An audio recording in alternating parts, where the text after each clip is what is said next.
نحمده ونصلي على رسوله الكريم أما بعد أعوذ بالله من الشيطان الرجيم بسم الله الرحمن الرحيم والذين جاهدوا فينا لنهدينهم سبلنا وإن الله لمع المحسنين. قابل احترام بھائیو، دوستو، بزرگو، اللہ سبحانہ و تعالیٰ نے دنیا اور آخرت کی کامیابیوں کے لیے دین عطا فرمایا ہے. دین ہمیشہ ہر زمانے میں لوگوں کی زندگیوں میں انبیاء کرام علیہ السلام کی محنت سے آیا ہے اور قیامت تک دین لوگوں کی زندگیوں میں حضور اکرم صلی اللہ علیہ وسلم کی محنت سے آئے گا. حضور اکرم صلی اللہ علیہ وسلم کو اللہ سبحانہ و تعالیٰ نے خاتم الانبیاء بنایا. آپ صلی اللہ علیہ وسلم کے بعد کوئی نبی نہیں آئے گا. اللہ سبحانہ و تعالیٰ نے اپنے فضل سے، مہربانی سے، کرم سے اپنے خزانے کی سب سے بڑی نعمت جو دین ہے اور دین کی محنت ہے، اللہ سبحانہ و تعالیٰ نے دونوں اس امت کو عطا فرمائی ہے.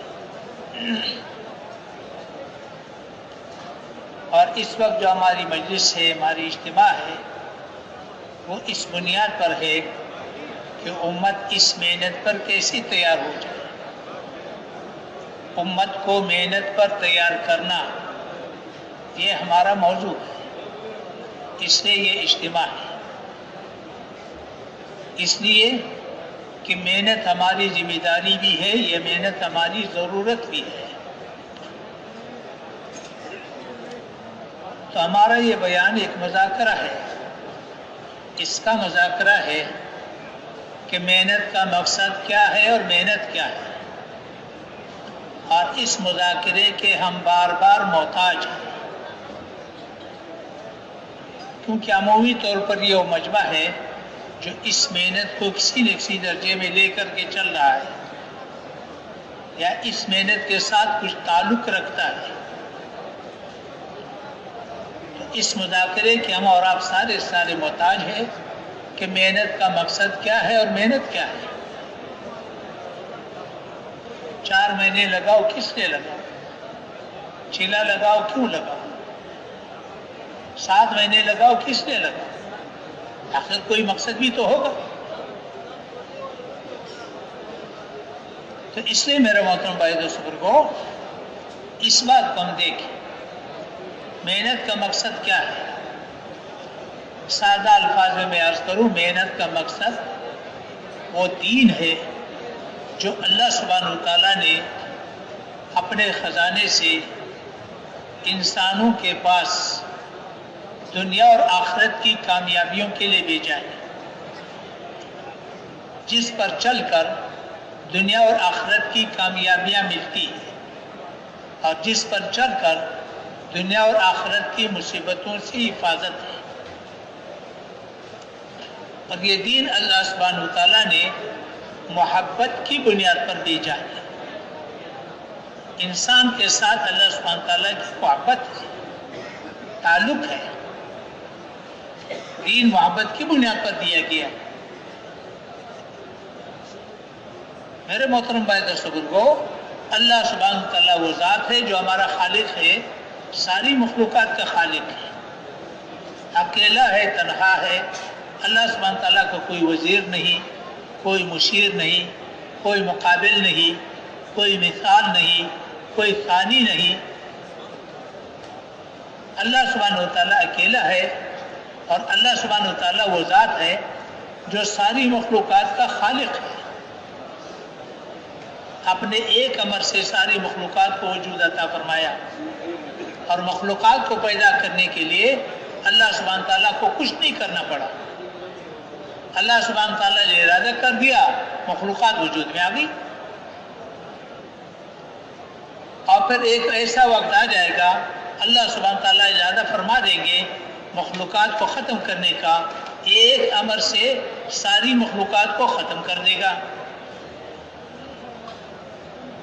اللہ سبحانہ تعالیٰ وہ ذات ہے جو ساری مخلوقات کا مالک بھی ہے ذرے سے لے کر کے کائنات کی وسعت تک سب کا مالک اللہ سبحانہ وتعالیٰ ہے. جتنی مخلوقات ہے سب کا مالک ہے. آسمانی مخلوقات ہے، زمینی مخلوقات ہے، نوری مخلوقات ہے، ناری مخلوقات ہے، خاکی مخلوقات ہے، آسمان ہے، زمین ہے، چاند ستارے ہیں، کائنات ہے، سب کا مالک اللہ سبحانہ وتعالیٰ ہے. سب کو اللہ سبحانہ وتعالیٰ نے پیدا فرمایا اور سب پر اللہ کا قبضہ ہے، اور ساری مخلوق اللہ سبحانہ وتعالیٰ کے امر کی پابند ہے. مخلوقات کے اندر صفات رکھی ہے اللہ سبحانہ وتعالیٰ نے رکھی ہے. جب چاہے اس کی صفت کو بدل دے، جب چاہے اس کی صفت کو چھین لے.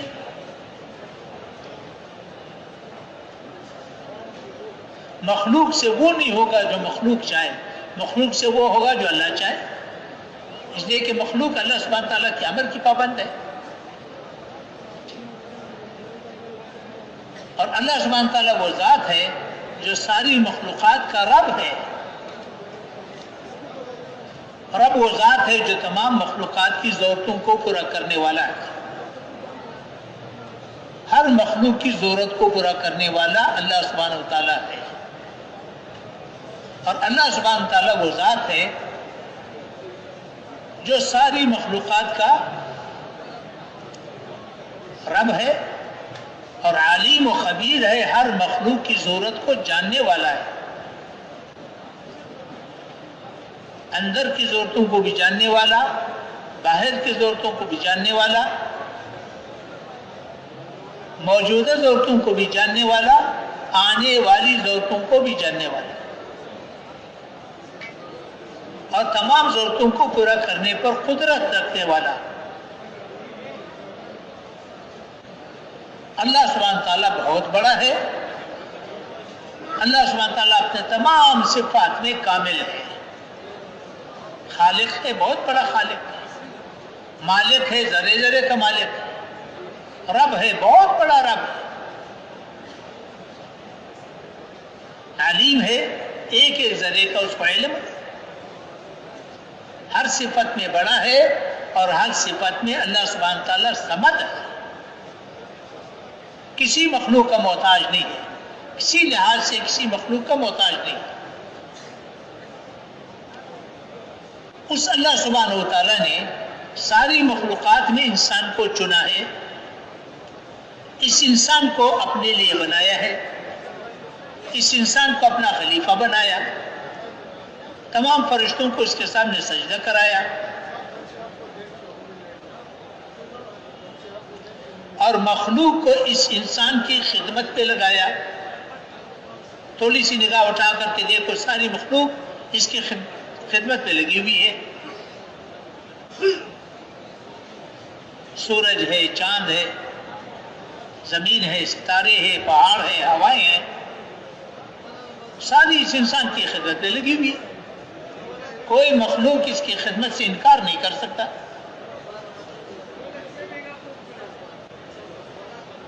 اور اس انسان کو اللہ سبحانہ وتعالیٰ نے اشرف المخلوقات بنایا، اپنا خلیفہ بنایا، مخدوم الخلائق بنایا، اور اس انسان کو اللہ سبحانہ تعالیٰ نے اپنے لیے بنایا.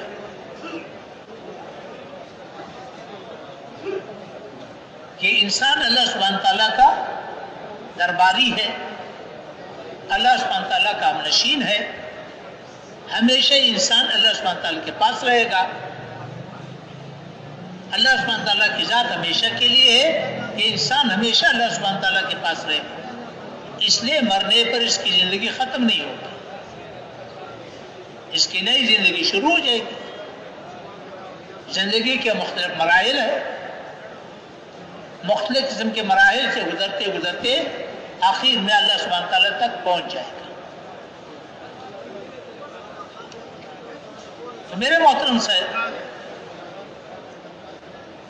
بھائیو، دوستو، بزرگوں، اللہ سبحانہ وتعالیٰ نے اس انسان کو چونکہ اپنے لیے بنایا ہے، اور اس انسان کو اللہ نے محتاج بھی بنایا ہے. یہ اکیلا زندگی نہیں گزار سکتا، اس کی ضرورتیں ایک دوسرے کے ساتھ وابستہ ہے، یہ ایک دوسرے کے محتاج ہے، اس کی ذمہ داریاں بھی ہیں، ان کی ضرورتیں بھی ہیں، ایک دوسرے کے ساتھ ذمہ داریاں بھی وابستہ ہے، ایک دوسرے کے ساتھ ضرورتیں بھی وابستہ ہیں۔ تو اللہ سبحانہ وتعالیٰ نے اس کے لیے اپنے دربار سے دین عطا فرمایا ہے جو انتہائی پاکیزہ زندگی کا طریقے ہے۔ کامل دین میں اللہ نے کامیابی رکھی ہے۔ کامل دین ایمان ہے، عبادات ہے، اخلاق ہے، معاشرت ہے، معاملات ہے، قضا ہے، یہ مکمل دین ہے۔ کامل دین پر چلے گا تو کامل کامیابی ملے گی، دنیا کی بھی ملے گی، آخرت کی بھی ملے گی۔ اور یہ دین کائنات کی روح ہے، دین کے بغیر کائنات برقرار نہیں رہ سکتا۔ جزوی دین پر جزوی کامیابی ہے، کلی دین پر کلی کامیابی ہے۔ دین کا چھوٹے سے چھوٹا جز بھی خیر سے خالی نہیں ہے، بہت بڑی خیر ہے۔ دین کا سب سے چھوٹا حصہ، سب سے چھوٹا جز پوری روئے زمین پر ایک انسان کو 700 کروڑ انسانوں میں سے ایک انسان ہو، باقی سارے کے سارے کفر میں ڈوبے ہوئے ہوں، ایک انسان ہو ایمان والا، اور وہ ایمان والا بھی عمل سے عاری ہو، ایمان رکھنے والا ہو، عمل کے لحاظ سے نافرمان ہو، عاری ہو، اور پورے روئے زمین پر ایک ہو۔ اللہ سبحانہ وتعالیٰ کے دربار میں اس کی اتنی بڑی قیمت ہے کہ جب تک وہ زندہ رہے گا 7 زمین 7 آسمان کھڑے رہیں گے، ساری دنیا کے انسان کھاتے پیتے رہیں گے، ساری دنیا کی حکومتیں اور بازار آباد رہیں گے۔ جس دن وہ دنیا سے چلا گیا اس دن اللہ سبحانہ تعالیٰ امر جاری فرما دیں گے، 7 زمین 7 آسمان سب کو لپیٹ لے گا۔ اتنی بڑی قیمت ہے اللہ کے دربار میں۔ اور یہ انسان جب مر جائے، مرنے کے بعد اگر اللہ سبحانہ وتعالیٰ نے اس کو معافی نہ دی اور اس کو سزا ملی تو سزا جہنم کی ملے گی، اور سزا تو کروڑوں سال کی ہوگی، کروڑ سال جہنم میں جلنے کے بعد جب نکالا جائے گا تو پھر بھی اس دنیا سے 10 گنا بڑی جنت ہمیشہ کے لیے دی جائے گی۔ اب بتاؤ دین کی اللہ سبحانہ تعالیٰ کے یہاں کتنی بڑی قیمت ہے۔ اب جو مسلمان نماز پڑھنے والا ہو، مسجد کو آباد کرنے والا ہو، قرآن پڑھنے والا ہو، قرآن پڑھانے والا ہو، لوگوں کو مسجدوں میں لانے والا ہو، تو بتاؤ اللہ سبحانہ تعالیٰ کے یہاں اس کی کتنی بڑی قیمت ہو۔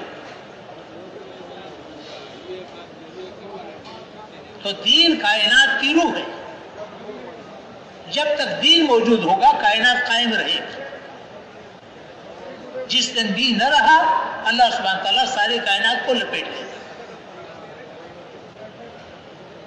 اور یہ دین اللہ سبحانہ تعالیٰ نے محبت کی بنیاد پر دیا ہے، دنیا اور آخرت کی کامیابیاں اس میں رکھی ہے۔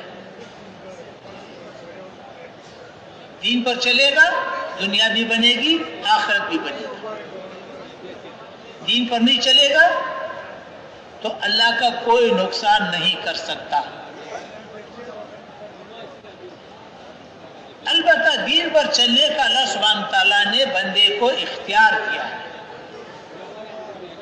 بندے کو دین پر چلنے کا اللہ سبحانہ تعالیٰ نے اختیار کیا۔ چلنا چاہتے ہو تو میرا خلیفہ ہے، دین پر چلیں گے تو اللہ سبحانہ تعالیٰ کا غیبی نظام ساتھ چلے گا، اللہ کی مدد ہوگی، اللہ سبحانہ تعالیٰ کی معیت ہوگی. ہاں تو دین کا خاصہ کیا ہے کہ اللہ سبحانہ تعالیٰ کی معیت کو حاصل کرو, اللہ سبحانہ تعالیٰ کا تعلق حاصل کرو, اللہ سبحانہ تعالیٰ کی معرفت حاصل کرو, اللہ سبحانہ تعالیٰ سے لینا سیکھو, اللہ سبحانہ تعالیٰ کو منانا سیکھو, اللہ سبحانہ تعالیٰ سے مانگنا سیکھو, اللہ سبحانہ تعالیٰ کے سامنے رونا سیکھ لو. جو ساری مخلوقات کا خالق بھی ہے, مالک بھی ہے, رب بھی ہے اور کرنے والا اللہ کی ذات ہے, اس اللہ سے لینا سیکھو. اللہ کے غیبی نظام کو ساتھ لو, اللہ کی غیبی مدد حاصل کرنے کی استعداد پیدا کرو, اللہ سے مانگنے کی استعداد پیدا کرو. محنت یہ ہے. اللہ سبحانہ تعالیٰ دین والوں کا ساتھ دے.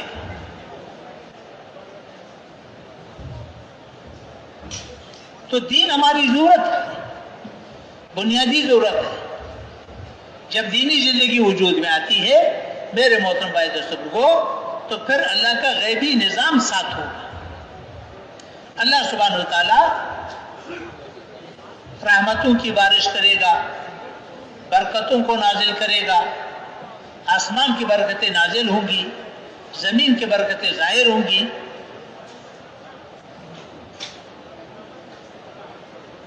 اللہ سبحانہ تعالیٰ محبتوں کو نازل کرے گا, اطمینان کو نازل کرے گا. یہ سارے آسمانی چیزیں ہیں.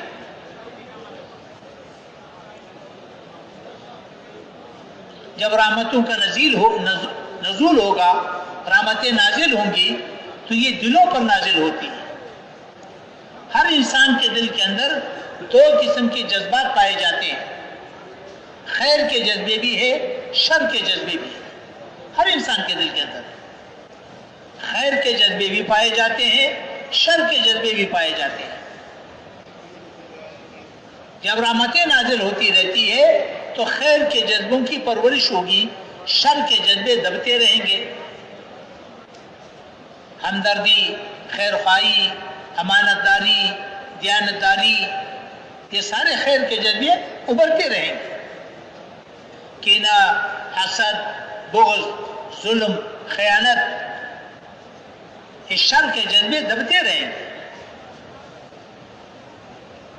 اب اس انسان سے ہر جگہ خیر وجود میں آئے گا, جہاں جائے گا اس کو خیر ملے گا, جس سے واسطہ پڑے گا خیر ملے گا. اللہ سبحانہ تعالیٰ نے احکامات کی تقسیم اس کی ضرورتوں کی بنیاد پر کیا ہے.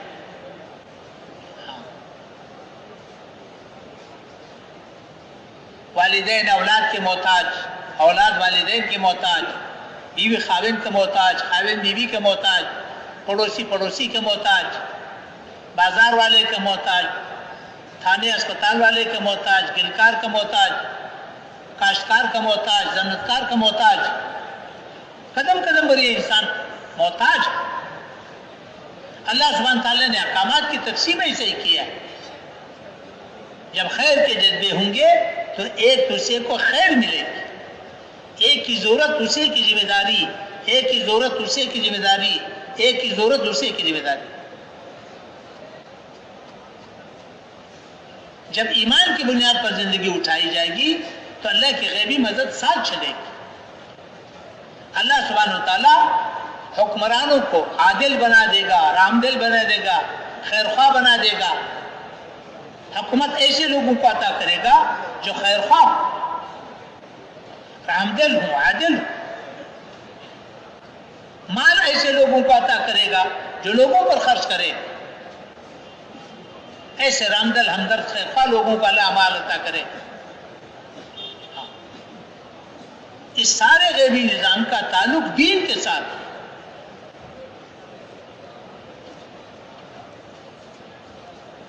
دینی زندگی ہوگی تو یہ سارے خیر وجود میں آئیں گے اور ہر آدمی سے خیر ملے گا, ہر آدمی خیر کا ذریعہ بنے گا. ہر آدمی کے شر سے لوگ محفوظ رہیں گے.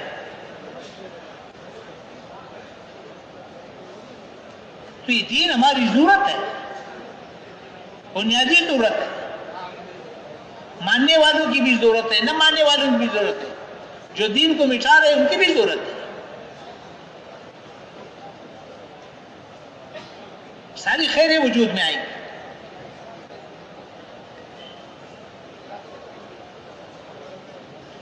موت کے وقت روح آسانی سے نکالی جائے گی.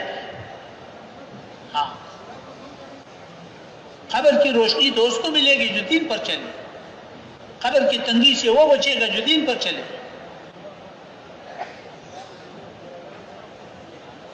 عرش کا سایہ دین والے کو ملے گا. عمل نامہ دائیں ہاتھ پہ اس کو ملے گا جو دین پر چلے. نبی علیہ السلام کی شفاعت دین والے کو ملے گی، ایمان والے کو ملے گی. پل صراط پر دین والا گزرے گا، ہمیشہ کی جنت دین والے کو ملے گی، ہمیشہ کی جہنم سے دین والا بچے گا. دنیا بھی بنے گی، آخرت بھی بنے گی. میرے محترم بھائی دوستو، دین ہماری ضرورت ہے، بنیادی ضرورت ہے، ماننے والوں کی بھی نہ ماننے والوں کی بھی. اور ہم کیا چاہتے ہیں؟ ہم دین چاہتے ہیں. ساری محنت کا مقصود یہ ہے کہ پورا دین وجود میں آئے اور کامل دین وجود میں آئے.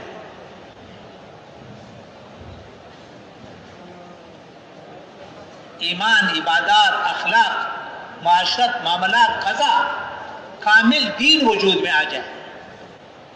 اس کے لیے ہماری محنت ہے. اب یہ دین کب وجود میں آئے گا؟ میرے محترم بھائی دوستو، دنیا کو اللہ سبحانہ تعالیٰ نے دار الاسباب بنایا ہے. دنیا دار الاسباب ہے.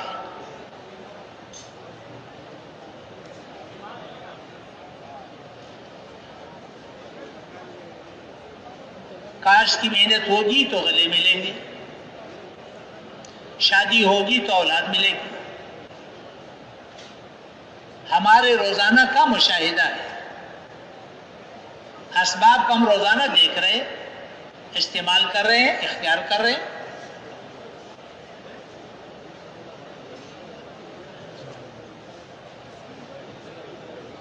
تو نبی کی محنت دین کا سبب ہے. ہر زمانے میں دین وجود میں آیا ہے، نبی کی محنت سے وجود میں آیا ہے. قیامت تک دین وجود میں آئے گا، حضور اکرم صلی اللہ علیہ وسلم کی محنت سے وجود میں آئے گا. اس لیے اللہ سبحانہ تعالیٰ نے پہلا انسان جو پیدا فرمایا وہ نبی تھا، اور پھر حضور اکرم صلی اللہ علیہ وسلم تک ہر زمانے میں انبیاء کرام علیہ السلام کا سلسلہ جاری فرمایا، اور ہر زمانے میں دین وجود میں آیا ہے، نبی کی محنت سے آیا ہے.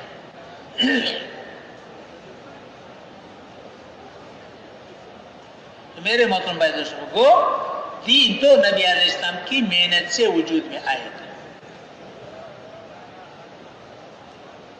اب دین کی محنت میں سب سے پہلا قدم کیا ہے؟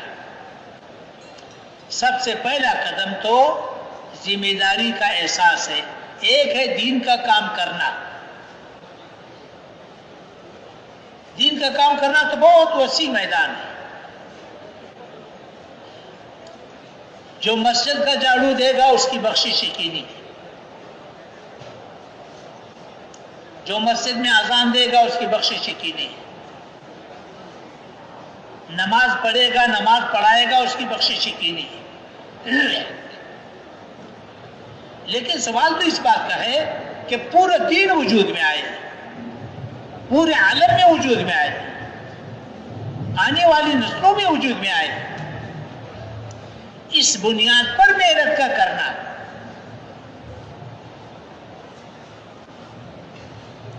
اللہ سبحانہ وتعالیٰ نے حضور اکرم صلی اللہ علیہ وسلم کو خاتم الانبیاء بنایا. اللہ سبحانہ تعالیٰ نے اپنے فضل مہربانی سے یہ محنت اس امت کو عطا فرمائی ہے. انسانوں میں سب سے اونچا مقام انبیاء کرام علیہ السلام کا ہے.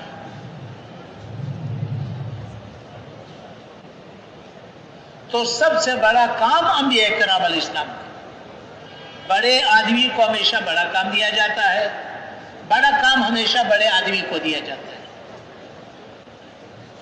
انبیاء کرام علیہ السلام کو مقام سب سے اونچا, انبیاء کرام علیہ السلام کا کام سب سے اونچا. حضور اکرم صلی اللہ علیہ وسلم کا مقام انبیاء کرام میں بھی سب سے اونچا, تو حضور اکرم صلی اللہ علیہ وسلم کا کام بھی سب سے اونچا. یہ عزت والا کام ہے, عزتوں والا کام ہے, سب سے عزت والے کا کام ہے, سب سے عزت والا کام ہے.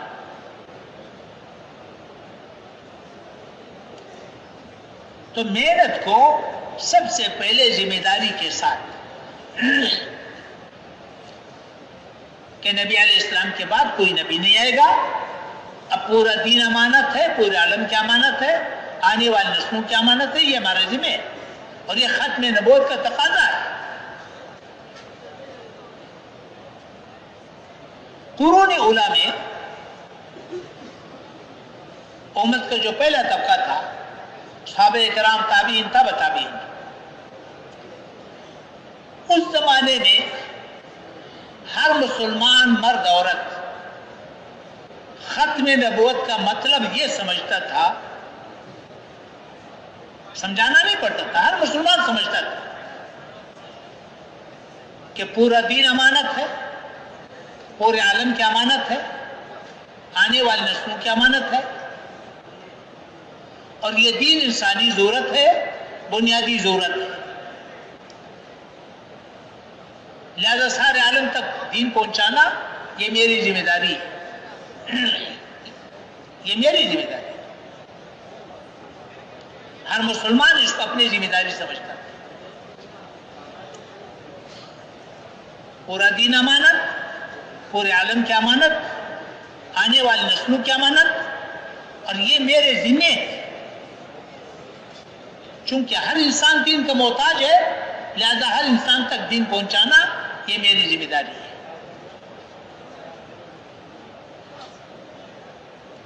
اور ترتیب آسان بتائی, محنت میں تادیہ, امت کے ساتھ جڑتے رہو, امت کو جوڑتے رہو, محنت پر آمادہ کرتے رہو, جہاں تک جا سکتے ہو جاؤ, نہیں جا سکتے ہو اگلے کو بھیجو. آسان بنا. اس کے 3 نتائج سامنے آئے, اس عقیدے کے 3 نتائج سامنے آئے. پہلا نتیجہ, اگر ہم سیرت اٹھا کر کے دیکھیں گے, پوری امت متحرک نظر آ رہی ہے. جیسے آج پیسے کے لیے امت متحرک ہے,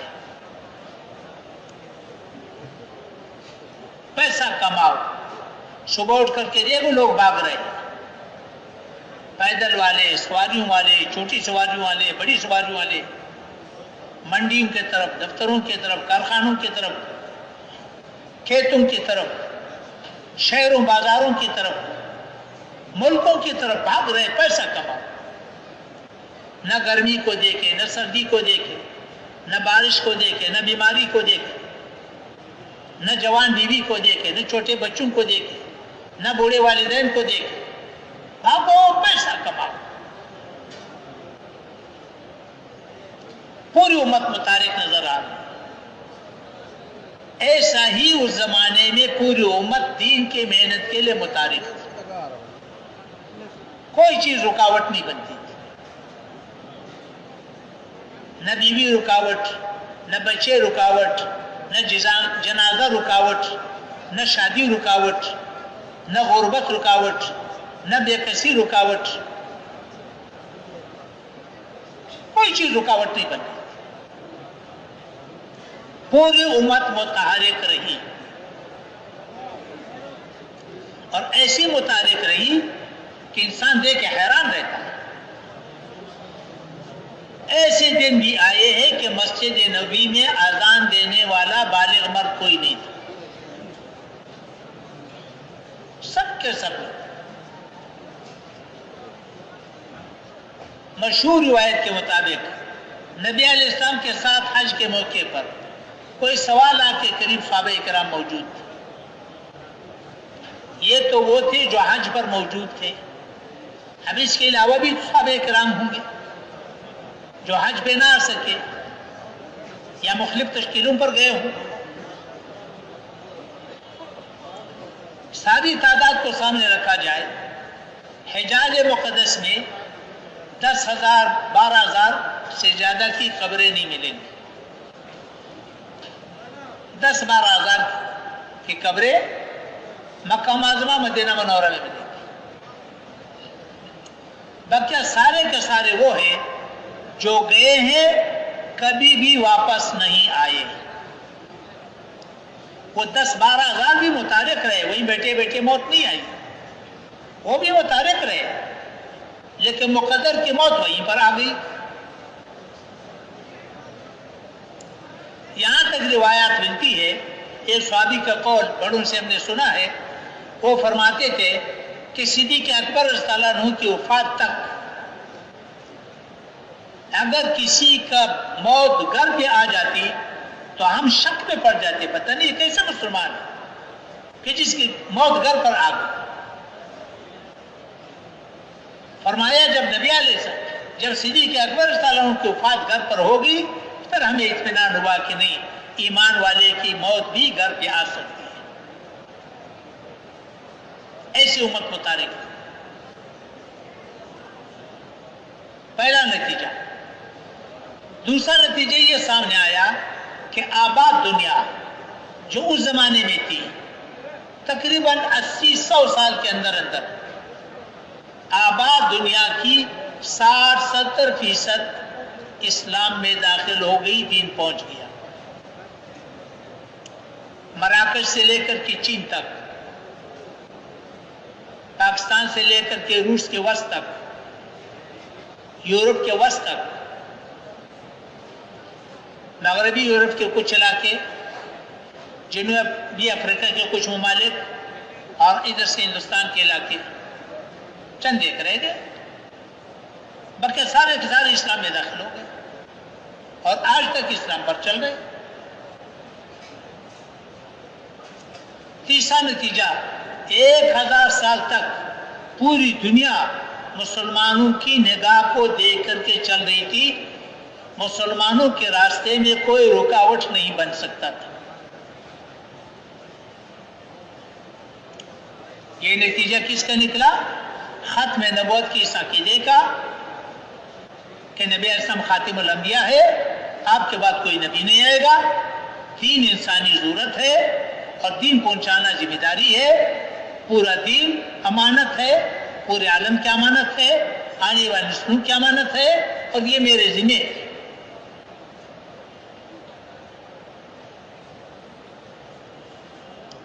اب اگلی بات، جب حد تک یہ عقیدہ پہنچا ختم نبوت کا تو نبی علیہ السلام خاتم الانبیاء ہے، سارا آنکھوں پر مجھے منظور ہے. آگے کیا ہے؟ بس آگے ٹھیک ہے، نبی علیہ السلام خاتم الانبیاء ہے، مانتا ہوں. آگے ٹھیک ہے. کیا ذمہ داری ہے؟ بس یہی ذمہ داری ہے. نبوت کا دعویٰ نہیں کروں گا، کسی نے نبوت کا دعویٰ کیا ساتھ نہیں دوں گا، کسی نے نبوت کا دعویٰ کیا بس میں چلے تو مقابلہ کروں گا. بس یہ ختم نبوت ہے، بس کیا ہے؟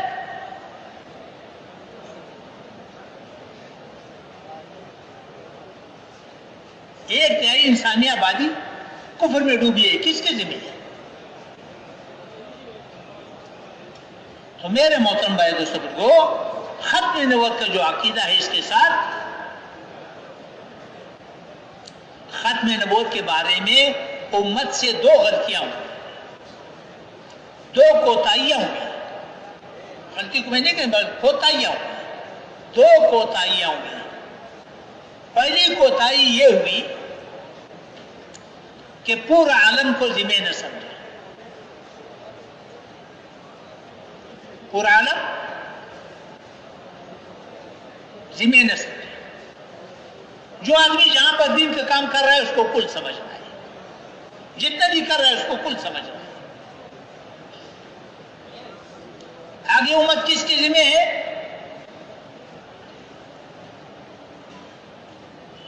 تو ایک تو یہ کوتاہی ہوئی کہ پورا عالم ذمہ نہ سمجھا۔ ذمہ سمجھے گا تو سوچے گا کہ مجھے کیا کرنا چاہیے، جب ذمہ ہی نہیں سمجھتا تو اس کے لیے کیا کرے؟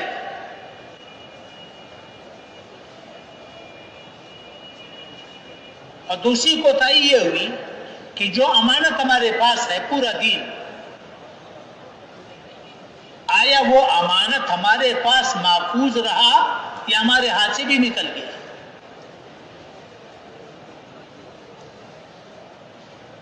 ہمارے پاس تو چند بے جان عبادات رہ گئی۔ دیکھو پوری امت کی بات کر رہا ہوں، افراد کی بات نہیں کر رہا ہوں، میں افراد کی بات نہیں کر رہا ہوں، میں پوری امت کی بات کر رہا ہوں۔ تو پوری امت کے بعد تو چند بے جان عبادات رہ گئی، ایمان دعوی ایمان رہ گیا، اور قرآن کریم دعوی ایمان مانتا نہیں، میں مسلمان ہوں بس۔ عبادات بے جان، آج اس سے آگے اخلاق، معاشرت، معاملات، قضا وہ تو ہاتھ سے نکل چکے ہیں۔ ہمارے بازار کا دین بازار میں نہ رہا، الماری میں بند ہو گیا۔ ہمارے دفتروں کا دین، ہمارے کارخانوں کا دین، ہماری زراعت کا دین، ہمارے گھروں کا دین وہ تو وہاں نہ رہا، وہ تو الماری میں بند ہے۔ دین ہمارا الماری کے اندر بند رہا، اور دین ہمارا چار دیواری کے اندر بند ہے، باہر کہیں نظر نہیں آتا۔ تو ہمارے پاس دین بچا کتنا؟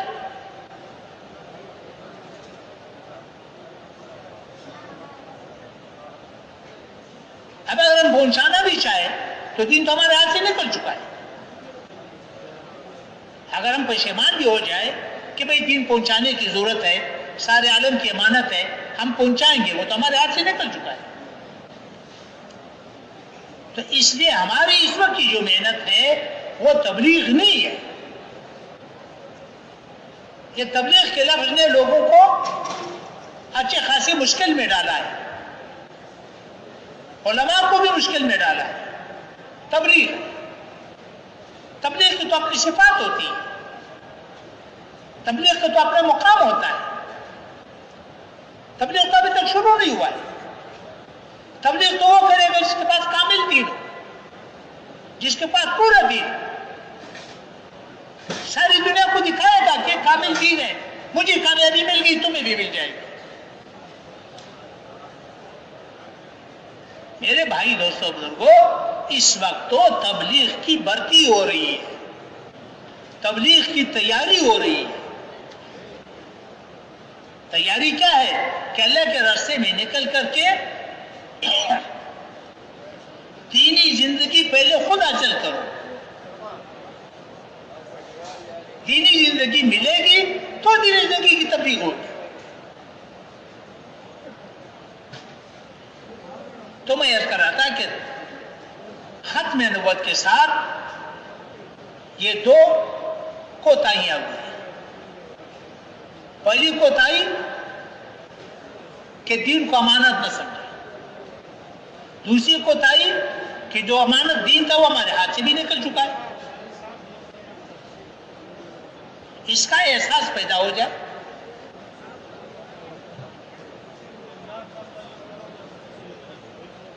اب پورے عالم کے اندر جا کر کے دیکھو،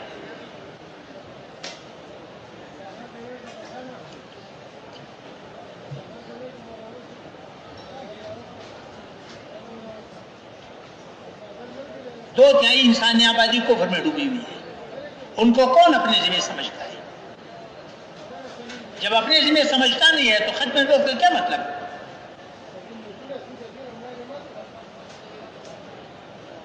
تو میرے محترم بھائیوں کو سب سے پہلی بات تو یہ ہے کہ ہمیں اس بات کا احساس ہو جائے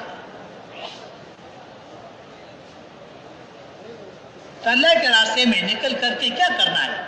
اللہ کے راستے میں نکل کر کے ایک ایک مسلمان کو ملنا اور ایک ایک مسلمان کو ذمہ داری کا احساس دلانا اور ایک ایک مسلمان کو اپنے ساتھ محنت میں جوڑنا.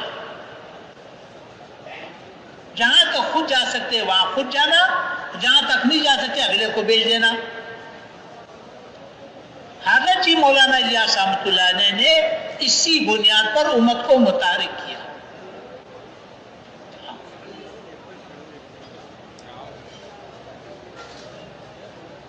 اسی بنیاد پر متحرک کیا کہ پورا دین امانت ہے، پورے عالم کی امانت ہے، آنے والے سنوں کی امانت ہے، اور یہ میرے ذمہ ہے.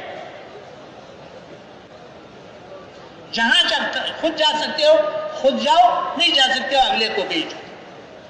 تو اللہ کا احسان ہے یہ ایسی مؤثر عمل جس کے ذریعے پوری امت متحرک ہو گئی، پوری دنیا میں محنت چل پڑی. حالانکہ وہ خود ملکوں میں نہیں گئے، خود انہوں نے ملکوں میں جماعتیں نہیں بھیجی، مگر ذہن ہر مسلمان کا بناتے تھے. چلا لگانے والے کا، گشت میں جڑنے والے کا، بیان سننے والے کا، اجتماع میں آنے والے کا، ہر ایک کا ذہن یہی بناتے تھے کہ پورا دین ہمارا، پورے عالم کے بنا. ہمارے حاجی صاحب، حاجی عبداللہ صاحب رحمۃ اللہ علیہ ایک ایک مجلس میں کئی مرتبہ فرماتے تھے ہم ذمہ دار ہیں، ہم ذمہ دار ہیں، ہم ذمہ دار ہیں. مرد ذمہ دار ہے، عورت ذمہ دار ہے، دادا دادی نانا نانی پوتا پوتی ایک ایک کا نام لیتے تھے. اس ذمہ داری کا احساس پیدا ہو جائے، پہلا قدم ہے محنت کہ اس ذمہ داری کا احساس پیدا ہو جائے. یہ ختم نبوت کا مقصد ہے. ایک مسلمان ہو تو پورے عالم کا ذمہ دار ہے، ایک نافرمان ہو تو پوری امت کو اس کی ذمہ داری ہے. ہاں، یہ اللہ نہیں پوچھے گا کتنوں کو لے کر کے آئے ہو، یہ تو نبی سے بھی نہیں پوچھتا. اس لیے کہ کاشت بندے کی ذمہ ہے، غلہ بندے کی ذمہ نہیں ہے. شادی بندے کی ذمہ ہے، اولاد بندے کی ذمہ نہیں ہے. نبی کی محنت بندے کی ذمہ ہے اور ہدایت بندے کی ذمہ نہیں ہے. وہ تو سارے انبیاء کرام علیہ السلام زندہ ہو جائے، اکٹھے زندہ ہو جائے، زور لگا دے تو اللہ سبحانہ و تعالیٰ کے دربار میں ایک آدمی کو پیش نہیں کر سکتے، اس لیے کہ اس کے پاس میں نہیں ہے. ہم تو محنت کے مکلف ہیں اور صحیح محنت کے مکلف ہیں. محنت ہو اور صحیح محنت ہو، نئے نبوت پر محنت ہو، ہم اس کے مکلف ہیں اور اسی پر امت کو تیار کرنا چاہتے ہیں. اور ایسی امت کو تیار کرنا چاہتے ہیں کہ اس محنت پر اپنے سب کچھ لگائے، جیسے پہلے والوں نے سب کچھ لگایا، جیسے انبیاء اکرام علیہ السلام نے سب کچھ لگایا. ایک تو یہ بات ضروری ہے. اب ہمارے پاس دین کتنا رہ گیا اس کو بھی سوچا جائے. ہم تو اس وقت مسلمانوں کو دین پر آمادہ کرنا چاہتے ہیں. دین پر چلیں گے تو دین وجود میں آئے گا.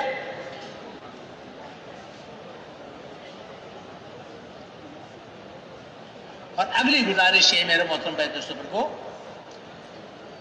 دیکھو اللہ سبحانہ وتعالیٰ نے باطل کو سرمایہ الگ دیا ہے، مومن کو سرمایہ الگ دیا ہے. ایمان والوں کا سرمایہ الگ ہے، باطل کا سرمایہ الگ ہے. باطل کا سرمایہ مادیت ہے، ایمان والوں کا سرمایہ معیت ہے. معیت اللہ سبحانہ وتعالیٰ کو ساتھ لینا، اللہ سبحانہ وتعالیٰ سے لینا سیکھو، اللہ سبحانہ وتعالیٰ کی معرفت حاصل کرو، اللہ سبحانہ وتعالیٰ کا تعلق حاصل کرو، اللہ سبحانہ وتعالیٰ سے مانگنا سیکھ لو، اللہ کی غیبی مدد کو ساتھ لو.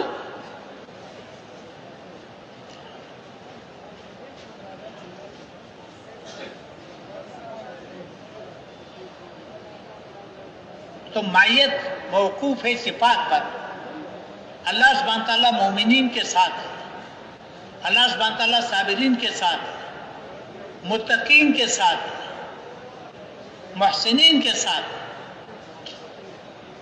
توکل تقوی والوں کے ساتھ. یہ سارے قلبی صفات ہیں.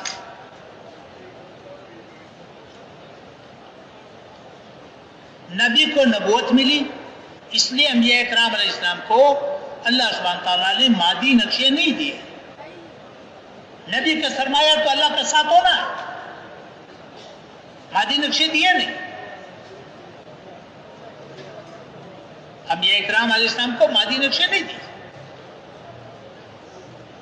مادی نقشے تو ان کو دیے جن کے لیے نبی بھیجا گیا.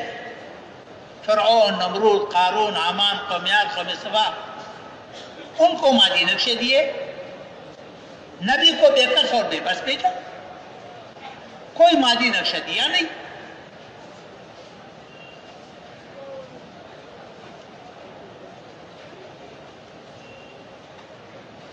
تو ہمارا سرمایہ کیا ہے؟ معیت ہے, اللہ کو ساتھ لینا. اللہ سبحانہ تعالیٰ کو ساتھ لینا, یہ امت کا سرمایہ ہے.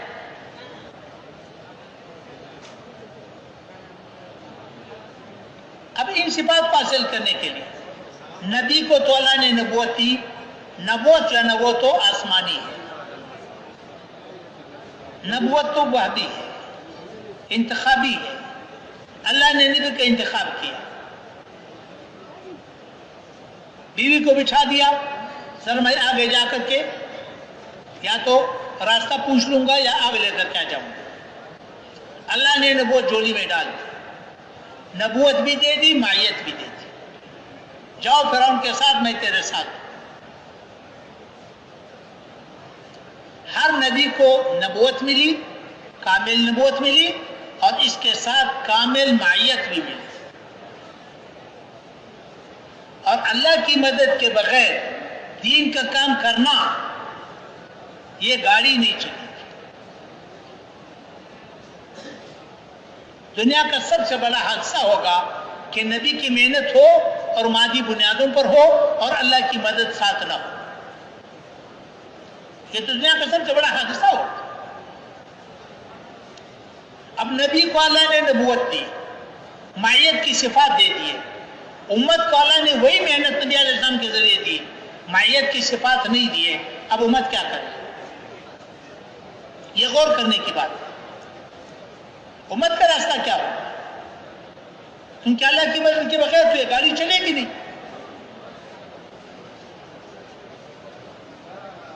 اس کے لیے میرے محترم بھائی دوست کو دیکھنا پڑے گا کہ نبی علیہ السلام نے کیا کیا.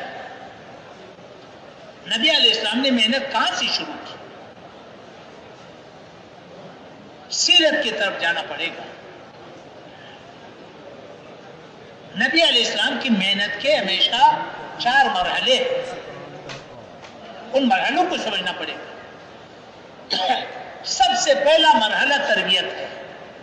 نبی علیہ السلام نے امت کی تربیت کی, اور تربیت معیت کی بنیاد پر کی کہ اللہ کی غیبی مدد حاصل کرنے کی استعداد پیدا کی.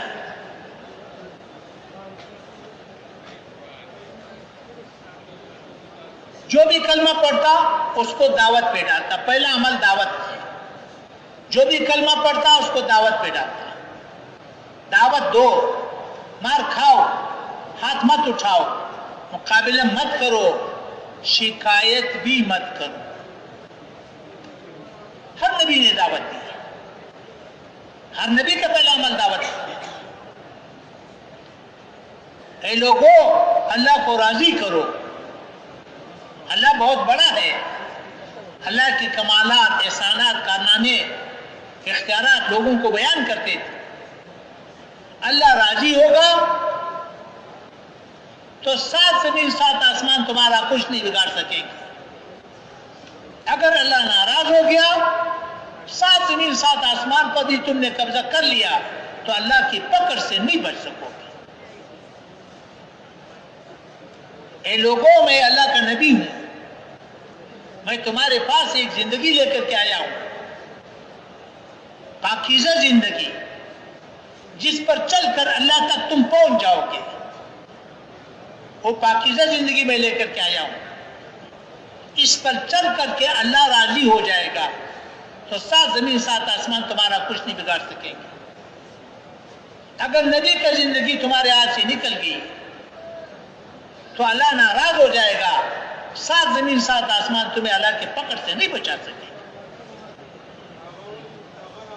اور اے لوگوں، دنیا کی زندگی تھوڑی ہے، عارضی ہے، اصل آخرت ہے۔ پر سکرات کے حالات، برزخ کے حالات، قیامت کے حالات، حشر کے حالات، جنت کے حالات، جہنم کے حالات تفصیل سے بیان کیے جاتے ہیں۔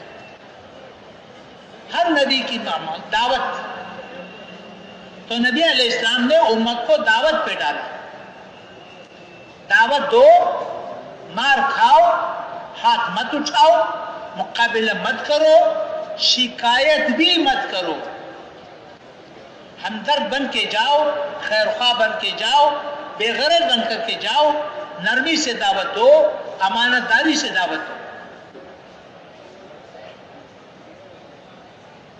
صدیق اکبر رضی اللہ عنہ ہو جیسے قومی حیثیت کے آدمی، عبداللہ بن مسعود رضی اللہ عنہ ہو جیسے فقیر آدمی، بلال رضی اللہ عنہ ہو غلام، مرد عورتوں سب کو اسی پہ ڈالا، جو بھی کلمہ پڑھتا اس کو دعوت پہ ڈالا، دعوت کی فضا بنائی۔ پہلا عمل۔ دوسرا عمل تعلیم و تعلم ہے۔ بیت اللہ پر کفار کا قبضہ تھا، نبی علیہ السلام نے زاویہ لگایا دار ارقم میں، ارقم بن ارقم رضی اللہ عنہ کے گھر میں زاویہ لگایا، جو بھی کلمہ پڑھے دار ارقم لے کر کے آؤ، جو بھی کلمہ پڑھے دار ارقم لے کر کے آؤ، جو بھی کلمہ پڑھے دار ارقم لے کر کے آؤ۔ وہاں پر قرآن پاک کی تعلیم تھی، جو قرآن پاک نازل ہو رہا تھا اس کی تعلیم ہوتی تھی، اور وہاں پر قرآن پاک کی تعلیم تھی اور ایمان کے مذاکرے تھے، جنت کے تذکرے، جہنم کے تذکرے، اللہ کے غیبی مدد کے تذکرے، نبی کے اعمال میں کامیابی، آخرت کے تذکرے، اور محنت کے مشورے تھے۔ یہ تو ہم نے سنا ہے کہ ہجرت کے بعد نبی علیہ السلام نے مسجد نبی بنائی، اور مسجد نبی بنا کر کے 24 گھنٹے مسجد نبی اعمال سے آباد رہی۔ یہ ہمارے سامنے نہیں رہا کہ ہجرت سے پہلے دار ارقم 24 گھنٹے آباد تھی۔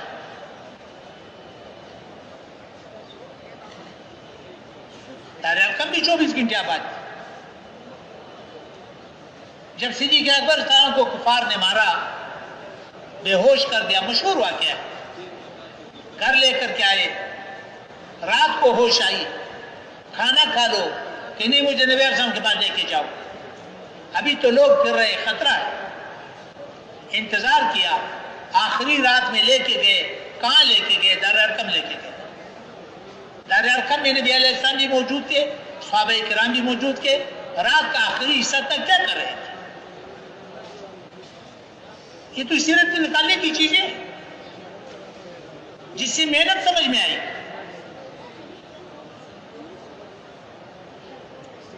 تو دار ارقم میں یہ اعمال ہوتے تھے۔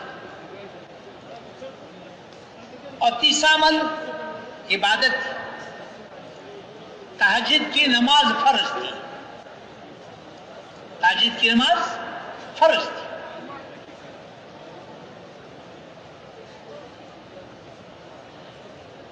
ساری رات کھڑے ہو کر کے اللہ کو قرآن سناؤ، یا تھوڑا سا آرام کرو، یا آدھی رات، یا آدھی سے کچھ کم، یا آدھی سے کچھ زیادہ۔ آخری درجہ یہ علماء نے لکھا ہے کہ کم از کم 1/3 رات تو ہر مسلمان کھڑے ہو کر کے اللہ کو قرآن سناتے تھے، ہر صحابی کھڑے ہو کر کے اللہ کو قرآن سناتے تھے۔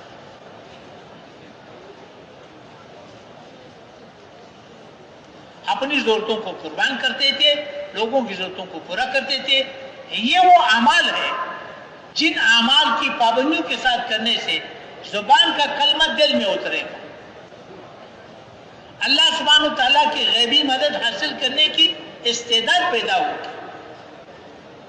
اللہ سے لینا سیکھیں گے، اللہ کو منانا سیکھیں گے، اللہ سبحانہ کا تعلق حاصل ہوگا، ایمان بنے گا، تقوی حاصل ہوگی، احسان حاصل ہوگا.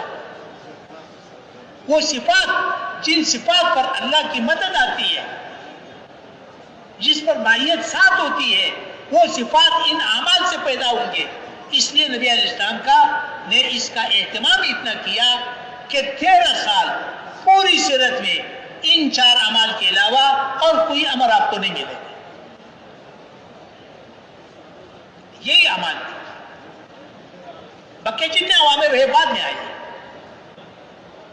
یہ نبوت کے اعمال ہے، یہ تربیت کے اعمال ہے، ہر مرد کے اعمال ہے، ہر عورت کے اعمال ہے، ہر روز کے اعمال ہے. یہ خروج کے اعمال ہے، یہ مقام کے اعمال ہے. اس کا خاصہ ہے کہ زبان کا کلمہ دل میں اتر جائے، اللہ سبحانہ تعالیٰ کی غیبی مدد حاصل کرنے کی استعداد پیدا ہو جائے، اللہ کی معرفت حاصل ہو جائے، اللہ سبحانہ کا تعلق حاصل ہو جائے، دعا جاندار بنے، نماز جاندار بنے، اللہ سبحانہ تعالیٰ سے لینا سیکھے، اللہ سبحانہ تعالیٰ کو منانا سیکھے. یہ ہمارا سرمایہ ہے اور یہی نبوت کا سرمایہ ہے. مولی الیاس رحمۃ اللہ نے چند علماء کو جمع کر کے یہ قائم نہیں کیا. مولی الیاس رحمۃ اللہ کے قول ہے کہ میری محنت منسوسی ہے، میری محنت کا ہر جز منسوسی ہے. یہ الگ بات ہے کہ زمانہ ہو گیا، محنت چھوٹ گئی.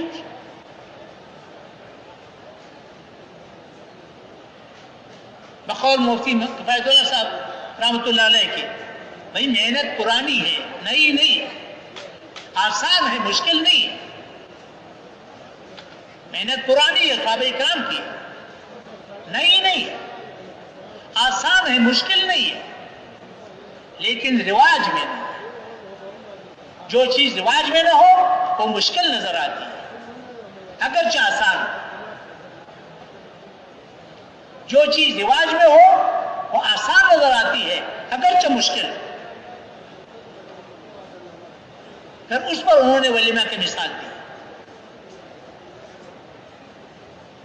ایک ایک پیالہ سب کو کھلاؤ، دودھ کا ایک ایک پیالہ سب کو پلاؤ کہ بھئی ولیمہ ہو گیا. کوئی نہیں سمجھے گا کہ ولیمہ ہو گیا. قورمے زردے پکاؤ، سب کہیں گے ہاں ولیمہ ہو گیا. میرے محترم بھائی، محنت آسان ہے، مشکل نہیں ہے.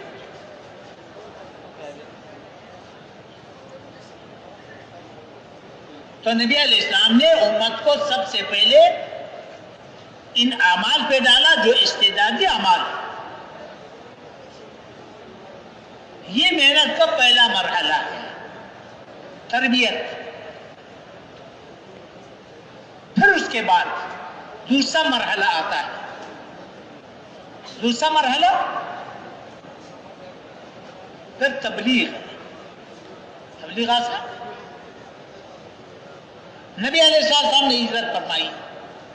ہجرت فرمانے کے بعد مسجد نبی بنائی، مسجد نبی کو انہی اعمال سے آباد کیا.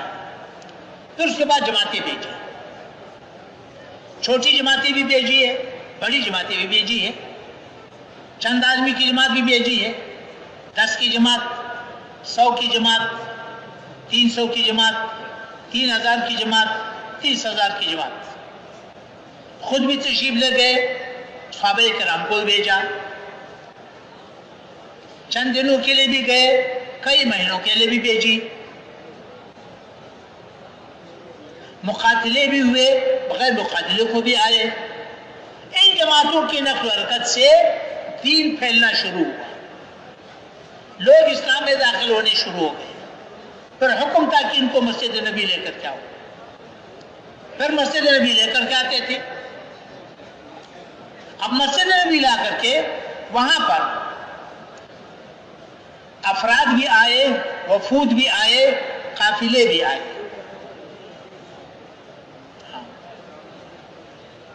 مردوں کو رکھتے تھے مسجدوں میں، عورتوں کو رکھتے تھے گھروں میں. دین بھی سکھائی جاتی تھی، دین کی محنت بھی سکھائی جاتی تھی.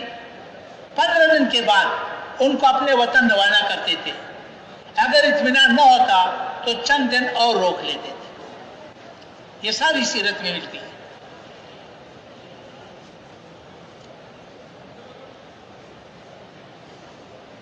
پھر اپنے وطن بھیج دیتے کہ جاؤ اپنے وطن میں محنت کرو.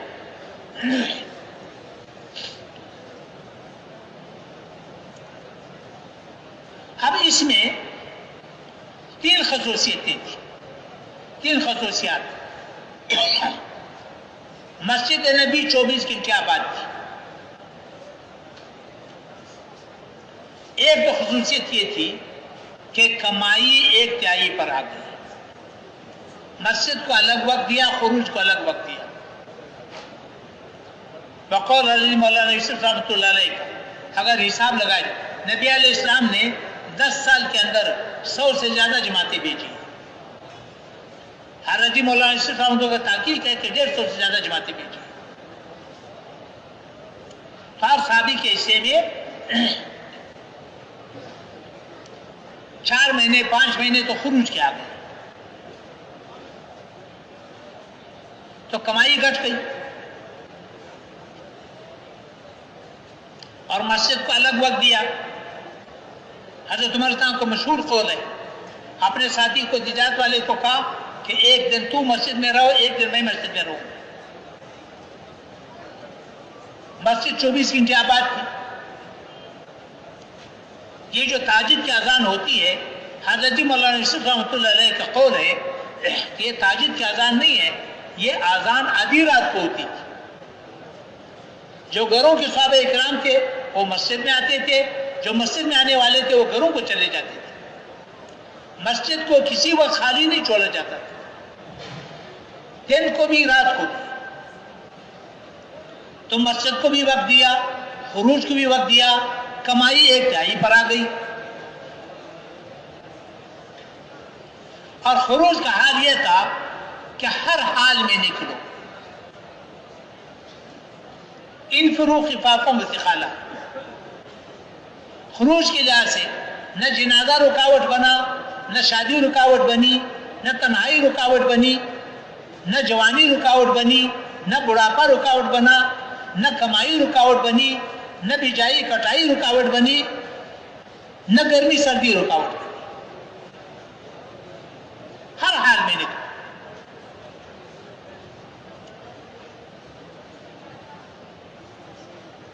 تو ہر حال میں نکلنے والے تھے. اور اخراجات 5 گنا بڑھ گئے. مہاجرین آئے، ان کو زمینیں بھی دے دی، مال بھی دے دیا، پیسے بھی دے دیے. اللہ کے راستے میں نکلے، سارے اخراجات برداشت کیے.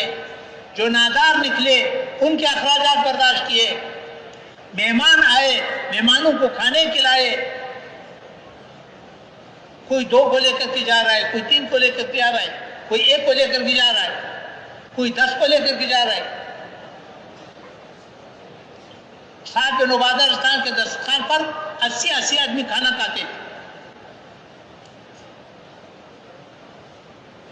خوب کھانے بھی کھلاتے تھے.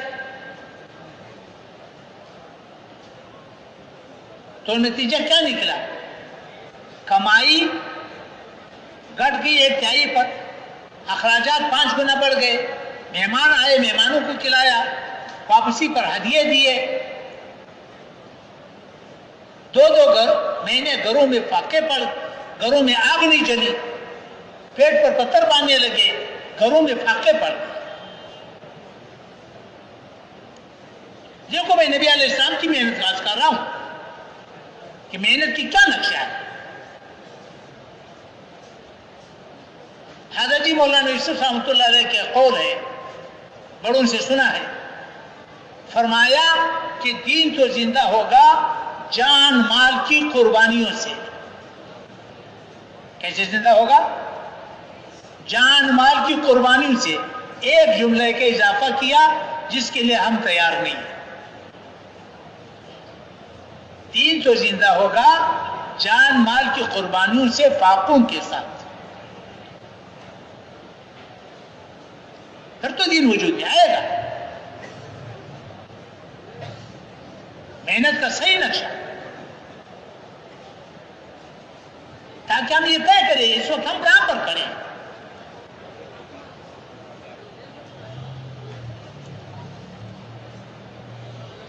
تو اس طرح میرے محترم بھائی دوستوں کو یہ محنت کا نقشہ تھا. اس کا نتیجہ کیا نکلا؟ پہلے مرحلے میں اللہ کی غیبی مدد حاصل کرنے کی استعداد پیدا کی، اللہ سے مانگنے والے بنائے، اللہ سے لینے والے بنائے، اللہ سبحانہ کا تعارف حاصل ہوا، اللہ سبحانہ کی معرفت حاصل ہوئی. دوسرے مرحلے میں جب اللہ کے راستے میں نکلے اور پھرے مختلف علاقوں میں گئے تو اللہ سبحانہ تعالیٰ کی غیبی مدد کی مشاہدہ کرایا، دکھا دیا. قدم قدم پر انہوں نے بھی محسوس کیا کہ اللہ ہمارے ساتھ ہے، جن کے مقابل تھے انہوں نے بھی محسوس کیا کہ اللہ ان کے ساتھ ہے. اطمینان دلایا. ہاں دعا مانگتے تھے، فرشتے اترتے تھے، ہوائیں مسخر، پانی مسخر، آگ مسخر. سعد بن ابی وقاص رضی اللہ عنہ 10,000 کا لشکر لے کر کے جب مدین پہنچے، پورا لشکر پانی کے اوپر بغیر کشتی کے گزار کے گئے. نستعین باللہ ونتوکل علیہ حسبنا اللہ ونعم الوکیل ولا حول ولا قوت الا باللہ العلی العظیم پڑھتے رہے، چلتے رہے. اعلیٰ بن عظمیر صحابی رسول ہے. جب بحرین پہنچے، یا حلیم ہو یا علیم ہو یا علیم یا عظیم پڑھتے رہے، پانی کے اوپر چلتے رہے، پورا لشکر پانی کو گزار کے گئے اور واپس آ گئے.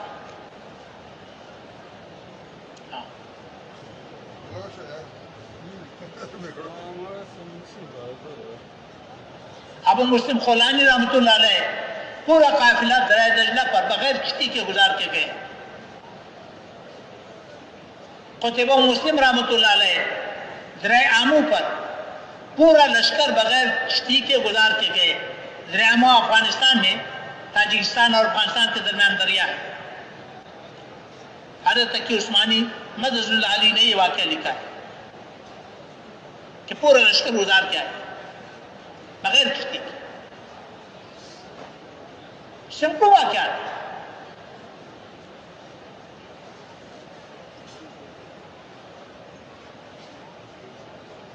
ایک نعرہ لگا کہ جنگل کو خالی کرو، ایک نعرے سے پورا جنگل خالی ہو گیا. خیروان شہر ہے ٹیونس کے اندر، وہاں جنگل تھا. عقبہ بن نافع رحمۃ اللہ علیہ تابعی ہے، اعلان کرایا کہ جاؤ اعلان کرو. پورا جنگل خالی ہو گیا. سب کو واقعہ تھا. حضرت سفینہ اسلام کو واقعہ ہے. شیر کو کہا کہ مجھے راستہ دکھا دو، میں ساتھی سے بچڑ گیا ہوں. شیر آگے آگے پیچھے پیچھے. تو اللہ کی غیبی مدد حاصل کرنے کی استعداد پیدا ہوئی. پھر اللہ کی غیبی مدد کا مشاہدہ کرایا گیا.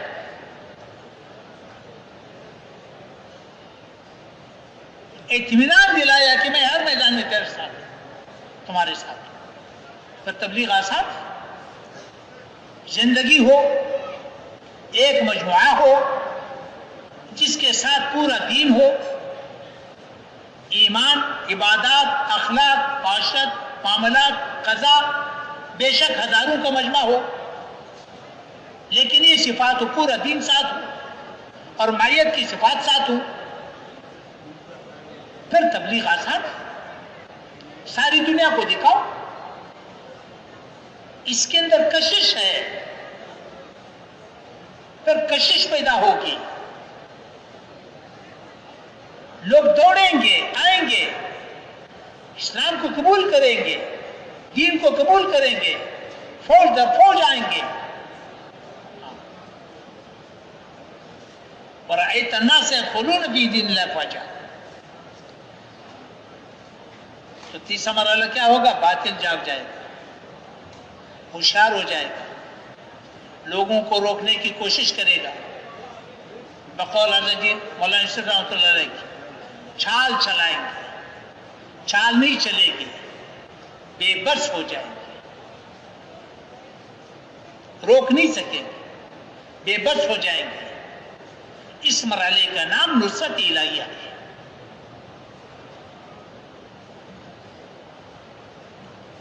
آخری مرحلہ آئے گا. آخری مرحلے میں کیا ہوگا؟ باطل مقابلے پر آئے گا. باطل کس پر آئے گا؟ مقابلے پر آئے گا. جب باطل مقابلے پر آئے گا پھر دیکھنا یہ پڑے گا کہ محنت کرنے والوں کے ساتھ معیت ہے یا نہیں.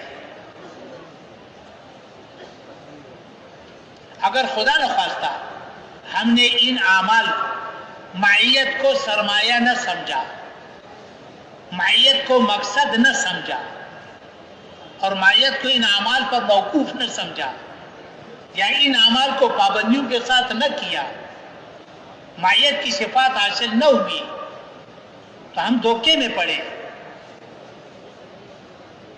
جب باطل کا مقابلہ ہوگا تو کیا ہوگا؟ جب یہ چیزیں نہ ہوں گی تو ہماری محنت خود بخود مادی بنیادوں پر اٹھے گی.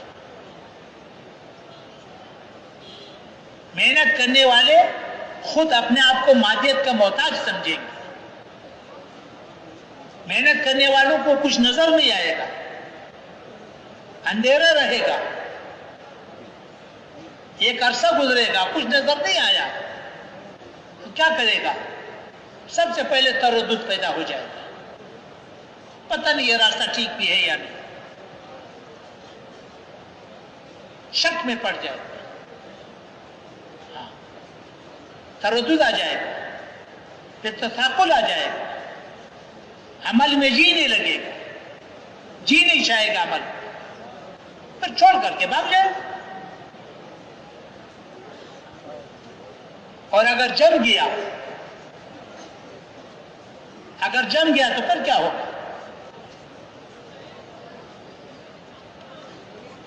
تو پھر مادیت کو آگے رکھے گا، اپنی محنت کو مادیت کا تابع بنائے گا. دیکھو ایک بات یاد رکھو، باطل کے منصوبوں سے دین کبھی نہ مٹے گا، نہ مٹا ہے. یہ اچھی طرح یاد رکھو. باطل جتنے بھی منصوبے بنائے، باطل کے منصوبے کب چلیں گے؟ باطل کے منصوبے اس وقت چلیں گے جب محنت کرنے والے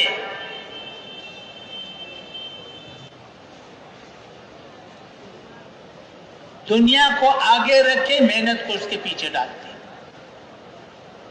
دنیا تو ہو آگے، دین اس کا تابع ہو. ہماری غلط محنت کی وجہ سے دنیا میں کفر پھیلا ہوا ہے.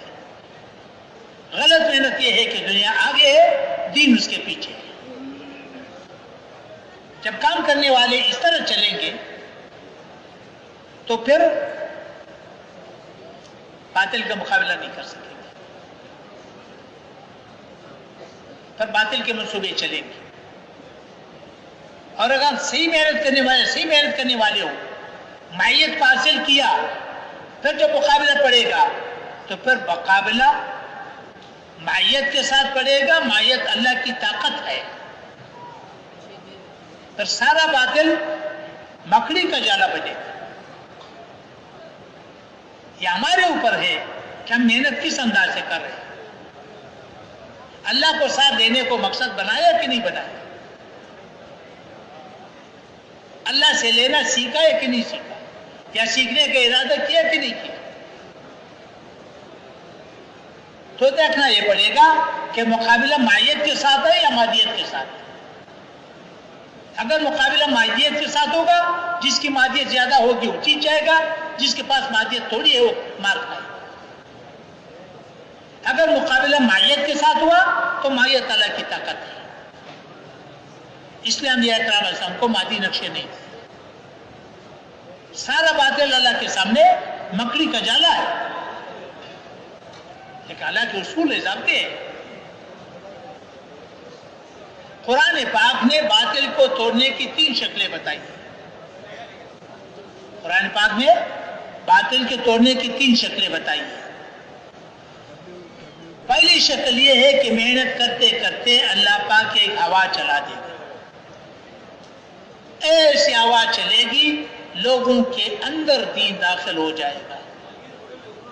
جیسے ہوا چلتی ہے، گرمی چلتی ہے، روشنی چلتی ہے، سورج نکل گیا، بند گھروں کے اندر روشنی پہنچ گئی، موسم ٹھنڈا پڑ گیا، بند کمروں کے اندر ٹھنڈ پہنچ گئی، گرمی آ گئی، بند کمروں کے اندر گرمی پہنچ گئی۔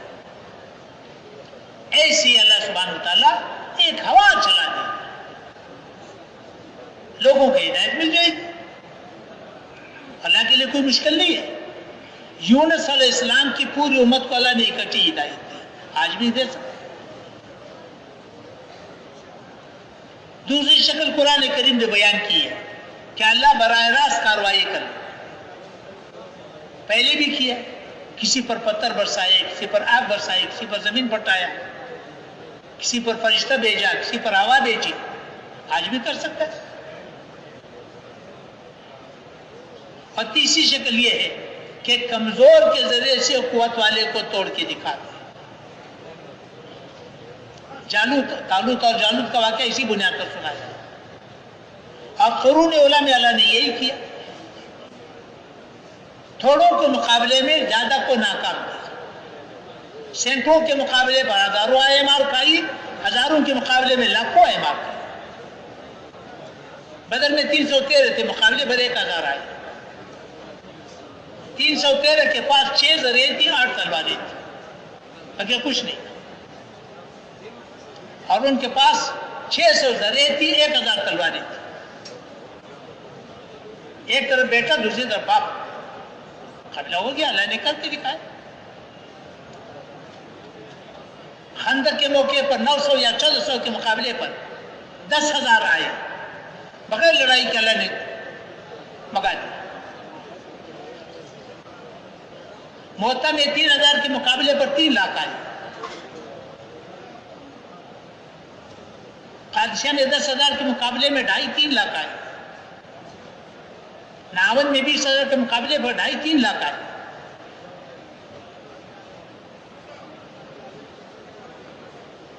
اسی طرح ہر موقع پر ہزاروں کے مقابلے میں لاکھوں آئے مار کھائے۔ تو آج بھی اللہ کر سکتا ہے، مشکل نہیں ہے اللہ کی۔ تو اس لیے میرے محترم بھائی کو محنت ترتیب نبوت پر ہوگی تو جاندار ہوگا۔ پہلا مرحلہ تربیت کا ہے، اور تربیت میں کا مقصود کیا ہے کہ اللہ سے لینا سیکھو، اللہ سبحانہ تعالیٰ کی معرفت حاصل کرو، اللہ سے مانگنا سیکھو، یہ ہماری سب کی ضرورت ہے۔ یہ محنت کی ترتیب ہے، ذمہ داری کے ساتھ محنت ہو اور ترتیب کے ساتھ محنت ہو۔ ترتیب نبوت پر محنت ہوگی تو تھوڑی محنت سے زیادہ نتائج نکلے گی، اور ہر مسلمان کی ذمہ داری ہے۔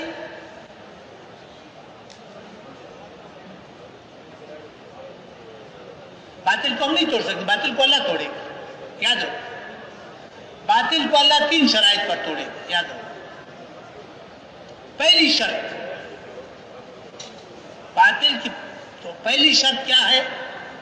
مسلمانوں کا ایک مجموعہ ہو جس کے ساتھ کامل دین ہو، معیت کی صفات ہو، پھر اللہ باطل کو توڑے گا۔ اور اگر ہماری زندگی میں ملاوٹ رہی، اللہ نے باطل کو توڑنے کا فیصلہ کر دیا، تو فرمایا تم بھی عذاب سے نہیں بچ سکو گے۔ فقہ کو اصول ہے کہ جب علت مشترکہ ہوتی ہے تو فیصلہ ایک ہے،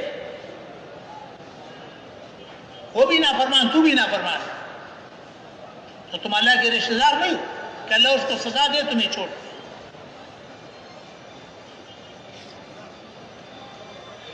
دوسری شرط یہ ہے، باطل کے پاس جتنے نقشے ہیں مادی، اگر ان کی قیمت تمہارے دل میں تھی تو اللہ باطل کو نہیں توڑے گا. اگر باطل کو توڑ دیا تو ان کے نقشوں پر تم ایک دوسروں کو قتل کرو گے. باطل کے نقشوں کی وقت کب رہے گی؟ جب مائیت کی صفات نہ ہو. جو پورے لشکر کو پانی کے اوپر غیر کشتی کے گزار سکے، جو دعا مانگ کر کے فرشتوں کو اتار سکے، جن کے سامنے حیوانات مسخر ہو، اس کو باطل کے نقشوں کی کیا پرواہ ہوگا؟ باطل کے نقشوں کی پرواہ تو اس ہوگی جو اللہ کا تعلق ٹوٹا ہوا.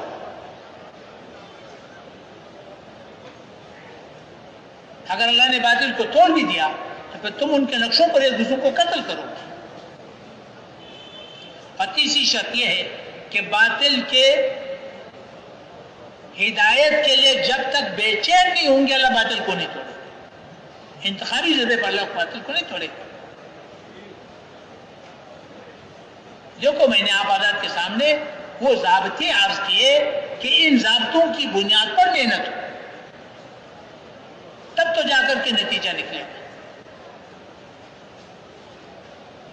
اب جو اس طرح محنت کرے گا، کوشش کرے گا، محنت کرے گا، اللہ سبحانہ و تعالیٰ اس کی اسی طرح مدد کرے گا.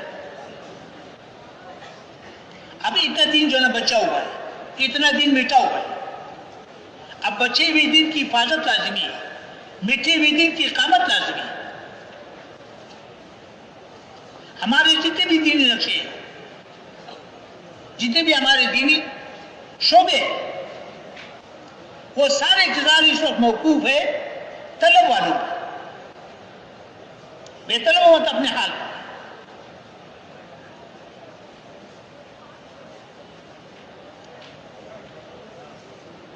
تو اقامت دین کے لیے کتنی قوت لگانے کی ضرورت ہے؟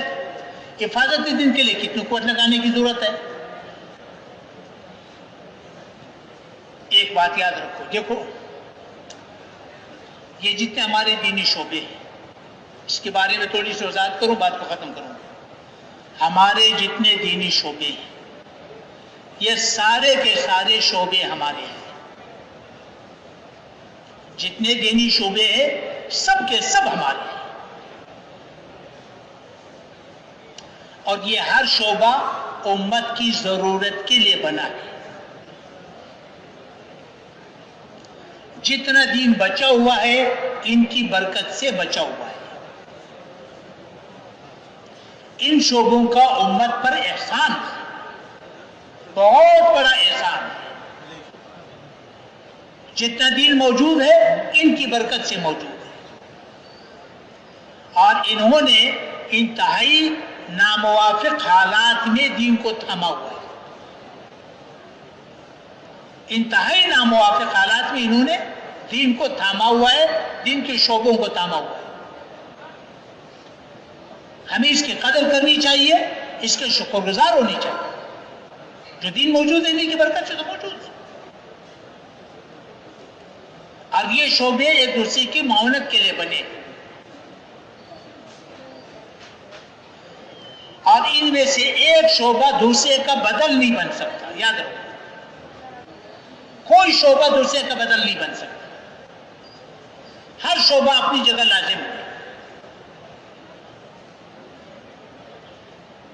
کوئی شعبہ دوسرے کا بدل نہیں بن سکتا. اس لیے ان شعبوں کا پوری امت پر احسان ہے، ہمیں ان کے شکر گزار ہونا چاہیے. البتہ دو باتیں قابل غور ہیں. ایک تو یہ ہے کہ ان میں سے کوئی شعبہ ایسا نہیں ہے جو کامل ہو، جس ضرورت کے لیے بنا ہے اس ضرورت کے لیے ناکافی ہے. کوئی شعبہ پورا نہیں. جو شعبہ جس ضرورت کے لیے بنا ہے اس کے لیے ناکافی ہے. اس شعبے کی تکمیل لازم ہے، اور ہم ان کی تکمیل چاہتے ہیں کہ تکمیل ہو تاکہ اپنے کام کو پورا کر سکے.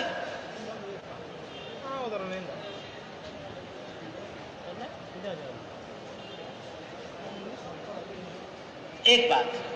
دوسری بات یہ ہے کہ یہ شعبے جتنے بھی ہیں یہ سارے مرکوز ہیں اور موقوف ہے طلب والوں پر، اور طلب والے تھوڑے ہیں،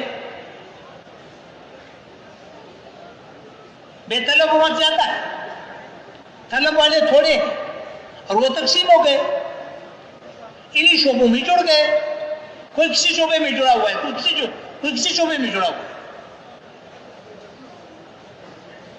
اب اگر ان کی تکمیل چاہو گے، تکمیل چاہیں گے، ایک کی تکمیل دوسرے کا نقص بنتا ہے۔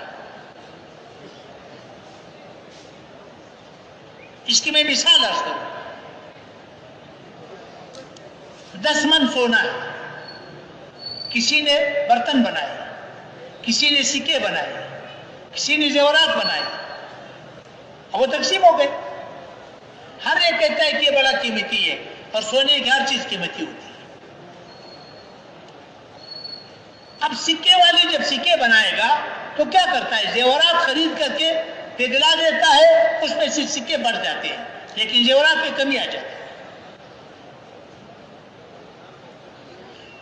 اسی طرح ایک شعبے کی تکمیل دوسرے کا نقص بنتا ہے، کیونکہ امتوں میں تقسیم ہو گئی، طلب والے تو تھوڑے ہیں، وہ تو تقسیم ہو گئے۔